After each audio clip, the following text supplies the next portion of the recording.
Let me provide a quick racial analysis on the Lucilette B case. Lucilette B is a nurse in England and has been sentenced to life imprisonment for being responsible for the killing of several babies. I have seen several reportages online, and as usual, white folks always get to be humanized. None of the media agencies in the United Kingdom covering this case have explicitly talked about white privilege and how white privilege played a bigger role in her getting away with killing several babies. Why do I want to emphasize the issue of white privilege? Because when several doctors made complaint about the correlation between her presence and the unexplained death of babies, the hospital administrators and the hospital board members did not do anything about it. This is because whiteness is perceived as good, law abiding, efficient, kind, and innocent. These are the false ideologies that European ancestors instituted about whiteness, such that when a complaint is lodged because she was a white nurse, oh, she can't be responsible for the death of these babies.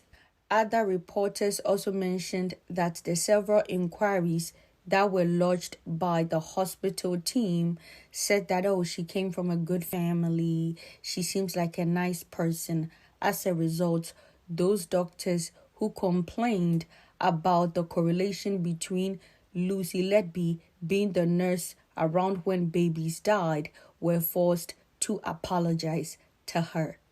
And this is simply a classic case of white privilege. As a black woman, I know well about blackness and how I need to navigate the world. If that was a black nurse on duty and something happened to a baby and a baby died, that blackness will be interrogated and she will lose her job. But Lucilette B, who was a white nurse, was not even sacked. She was only transferred to a different department, and then they realized that babies stopped dying. Even with that clear correlation, the hospital administration did not want to accept the fact that she could be responsible. Let me provide this particular life experience to put things into perspective. Again, I was born and raised in Ghana, West Africa. Most Africans do not have an accurate understanding of blackness and black oppression and systemic racism. During my master's program in Canada in 2012, I was a teaching assistant to a second year sociology course. And that was the first few months of my experience in Canada. I remember that some of the white students were extremely disrespectful. There was one particular white student who would come to the seminars, put his feet on the table, and then when we are having in-class discussions, this white male student would say that the topics that we are discussing, which was part of the course, were not relevant, and that we should focus on hungry, dying children in Africa. Imagine that. When I ended up, reporting some of these incidents to the professor, she looked at me and said, Zita, you are black, you are female. That is why these white students do not respect you. That experience, shaped my understanding of blackness and, of course, white privilege and systemic racism. In my later years, when I worked as a university lecturer for 5 years, similar experience. White students, especially older white students who were in my class, were uncomfortable accepting that I was the professor or the lecturer for that class. Some would contest the grades that I gave them, and at the end of the day, the head of department would tell them that the grades I gave them was too generous because I am a lenient grader. So my point is, as a black woman, I know about blackness. I know what it means to be black. Blackness is always criminalized. We are guilty until we are proven innocent. As a black woman or as a black person, I always have to watch myself and how I navigate. And that is the burden of being black.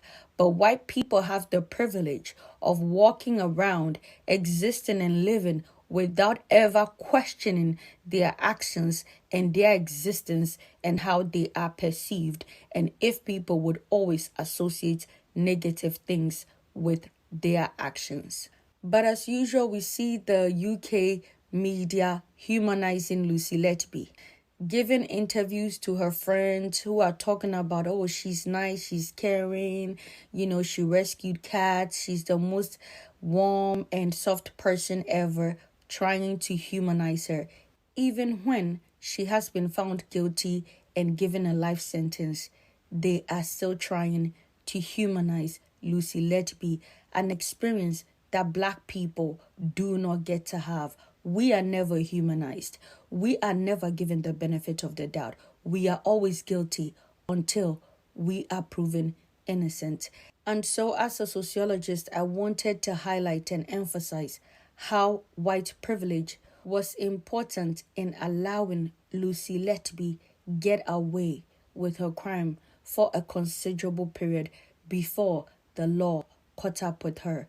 My name is Dr. Zita. I am a sociologist. I am an expert when it comes to race, racism, and race relations. If you're not following, guess what? Hit the follow button